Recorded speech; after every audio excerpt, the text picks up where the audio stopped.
This channel does not promote any violent, harmful, or illegal activities. All content provided by this channel is meant for an educational purpose only. Shamsherganj এবং সুতির হিংসার ঘটনা এবং এই হিংসার কারণে থানাগুলোতে এবার আরও বাড়তি আধিকারিক পাঠালো জেলা প্রশাসন। শামশেরগঞ্জের এবং সুতি এই দুই জায়গায় যে হিংসার ঘটনা ঘটেছে সেই হিংসার কারণে থানাগুলোতে আরও বাড়তি আধিকারিক পাঠালো জেলা পুলিশ। বাড়তি আধিকারিক পাঠানো হলো শামশেরগঞ্জ এবং সুতিতে। আমাদের সহকর্মী কৌশিক এই মুহূর্তে রয়েছেন আমাদের সঙ্গে। কৌশিক, শামশেরগঞ্জ এবং সুতিতে কতজন করে কোন কোন পদমর্যাদার অফিসার তাদেরকে নিয়োগ করা হলো? দেখো, শামশেরগঞ্জের ক্ষেত্রে যেটা জানা যাচ্ছে যে 4 জন এসআই পদমর্যাদার অফিসার এবং 2 জন এএসআই পদমর্যাদার অফিসার পাঠানো হয়েছে জঙ্গিপুর পুলিশ জেলার পক্ষ থেকে। অন্যদিকে যে সুতি থানা এলাকা রয়েছে সেখানে 3 জনকে পাঠানো হয়েছে। একজন লেডি সাব ইন্সপেক্টর পাঠানো হয়েছে এবং অন্য 2 জন অ্যাসিস্ট্যান্ট সাব ইন্সপেক্টর পদমর্যাদার আধিকারিক পাঠানো হয়েছে, যেটা কিন্তু এর আগে যে পরিমাণ ছিল সেখানে তার থেকে অনেকটাই বেশি পাঠানো হলো। এই কারণে যে সুতি এবং শামশেরগঞ্জে যে হিংসার ঘটনা ঘটেছিল তারপরে কিন্তু এই বাড়তি পদক্ষেপ নেওয়া হলো। বেশ কিছু সময় থানায় পর্যাপ্ত পুলিশ বল না থাকার খবর সামনে আসে এবং যে সময় ঘটনা ঘটেছিল সেই সময় কিন্তু পর্যাপ্ত পুলিশ বাহিনী মোতায়েন ছিল না, এমনটাই কিন্তু গ্রামবাসীদের বা হিংসা কবলিত এলাকার মানুষজনের অভিযোগ ছিল। তারপরেই কিন্তু এই যে হিংসার ঘটনা ঘটেছে এবং তারপরে এই সিদ্ধান্ত নেওয়া হয়েছে জঙ্গিপুর পুলিশ জেলার পক্ষ থেকে এবং সেটিকে খুব শীঘ্রই লাগু করার জন্য বলা হয়েছে জঙ্গিপুর পুলিশ জেলার পক্ষ থেকে। একেবারে, অর্থাৎ নিরাপত্তা সুনিশ্চিত করাই একমাত্র লক্ষ্য। অনেক ধন্যবাদ কৌশিক। ভয় ছিলই, আশঙ্কা সত্যি হতে কিন্তু সময়ও লাগলো না। মুর্শিদাবাদে হিংসার ঘটনা এবং এই ঘটনা ঘটার কয়েকদিনের মধ্যেই উত্তরপ্রদেশে সেখানে হেনস্থার শিকার হলেন মালদার এক দল পরিযায়ী শ্রমিক। বাঙালি হওয়ার অপরাধেই নাকি এই হেনস্থা, অভিযোগ করছেন পরিযায়ী শ্রমিক ঐক্য মঞ্চ। মুখ্যমন্ত্রীর কাছে বিশেষ আবেদন অধীর চৌধুরীর।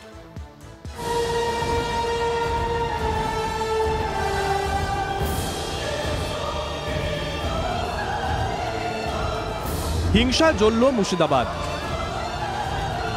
সেই হিংসার আঁচি কি লাগলো পরিযায়ী শ্রমিকদের গায়ে? উত্তরপ্রদেশের কুশীনগরে মালদার পরিযায়ী শ্রমিকদের হেনস্থার অভিযোগ। গত পরশু দিনকে মালদার 23 জন শ্রমিক উত্তরপ্রদেশের কুশীনগর জেলায় বাঙালি শ্রমিক বলে বাংলা ভাষায় কথা বলার জন্য ওখানকার স্থানীয়দের দ্বারা হেনস্থা, লাঞ্ছিত, মারধর করে তাদেরকে। শামশেরগঞ্জ, ধুলিয়ান, জঙ্গিপুরে হিংসার আগুন জ্বালার পর পরিযায়ী শ্রমিকদের দিকে আঙুল তুলেছিলেন জনপ্রতিনিধিরা। মুর্শিদাবাদের তৃণমূল সাংসদ আবু তাহের খান বলেছিলেন, এই দেখুন পরিযায়ী শ্রমিক অনেকে বাইরে আছেন, আবার তারা ঈদের মধ্যে বাইরে বাড়িতে এসেছিলেন। এরকমও কিছু বাচ্চা ছেলে আছে যারা বিভিন্নভাবে এই উস্কানিতে আরও উস্কানি দিয়ে এই সমস্ত ঘটনা ঘটিয়ে দেয়। ক্ষতিপূরণ আদায়ে 600 পরিযায়ী শ্রমিকের তালিকা তৈরি বলেছিলেন বিরোধী দলনেতা শুভেন্দু অধিকারীও। আমরা তালিকা করছি যারা বিজেপি রুল স্টেটে পরিযায়ী শ্রমিকের কাজ করেন, যাদের বাড়ির লোকেরা এই জিহাদি হামলায় যুক্ত, তাদেরকে ফিরে এসে সারাতে হবে। ঠিক তখনই প্রমাদ গুনেছিলেন মুর্শিদাবাদের ভূমিপুত্র প্রাক্তন কংগ্রেস সাংসদ অধীর চৌধুরী। মুর্শিদাবাদের এই দাঙ্গার ঘটনা যত বেশি বাইরে প্রচার পাবে, তত আমাদের জেলা থেকে পরিযায়ী শ্রমিক যারা বাইরের রাজ্যে কাজ করতে যায় তাদের জন্য সমস্যা হতে পারে। সেই আশঙ্কাই সত্যি হলো। উত্তরপ্রদেশে বাঙালি হওয়ার অপরাধে হেনস্থার শিকার পরিযায়ী শ্রমিকরা। জনপ্রতিনিধিদের দিকে আঙুল তুলছে পরিযায়ী ঐক্য মঞ্চ। এসব জনপ্রতিনিধিগুলো এই ধরনের বাঙালি বিদ্বেষ কথাবার্তা বলছে, তাতেই কিন্তু বাঙালি উৎপীড়ন, নিপীড়ন, বিদ্বেষ তৈরি হচ্ছে। সব থেকে বড় বিষয় যে পরিযায়ী শ্রমিক যারা আছে বাংলার বাইরে কাজ করে, তাদের নিয়ে সমস্যাটা বেশি তৈরি হচ্ছে। মুখ্যমন্ত্রী মমতা বন্দ্যোপাধ্যায়ের কাছে আবেদন রেখেছেন অধীর চৌধুরী। পশ্চিমবঙ্গ সরকারের মুখ্যমন্ত্রী উচিত প্রত্যেকটা রাজ্যের মুখ্যমন্ত্রীকে চিঠি লিখে এখনই বলা যে আমার রাজ্য থেকে পরিযায়ী শ্রমিক যারা, তাদের উপর যেন অকারণে কোনো অন্যায় না হয়। ভিন রাজ্যে পরিযায়ী শ্রমিকদের হেনস্থার ঘটনা নতুন নয়। মুর্শিদাবাদের হিংসা অনুঘটক হবে কি? উত্তরপ্রদেশের মতন এমন আক্রমণ আরো বেড়ে যাবে না তো? সাংসদের বক্তব্য এবং শুভেন্দু অধিকারীর বক্তব্য কোথাও যেন আতঙ্ক ফেলছে পরিযায়ীদের মনে। ওরা না মানুষকে ঠকে খেয়েছে, আমরা তো ঠকে খেয়েছি না, আমরা রক্ত খাটেই খেয়েছি। তাহলে এবার সে দায়ী কে হবে? ওরা মুখে যা আসছে বলছে, এটা ভয়েরই কারণ। এসবগুলা উচিত তো নয়, মুখ আনাই দরকার নাই। কৌশিক ঘোষের রিপোর্ট, TV9 বাংলা। আর এবার ভাঙড়ের দিকে নজর রাখবো, কারণ ভাঙড়ে আইএসএফ এর পাল্টা শান্তি মিছিল তৃণমূলের। শওকত মোল্লা এবং শাহিনী ঘোষের নেতৃত্বে এই মিছিল। আইএসএফ এর ডাকে নয়া ওয়াকফ আইনের প্রতিবাদে মিছিল থেকে উত্তপ্ত হয়ে উঠেছিল ভাঙড়।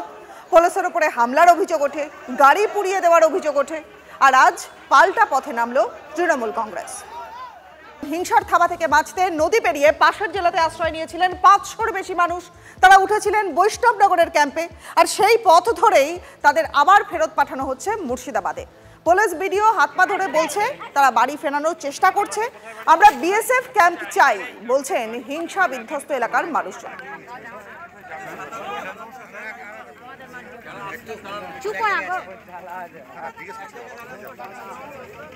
নদী পেরিয়ে পাশের জেলাতে আশ্রয় নিয়েছিলেন প্রায় 500-র বেশি মানুষ।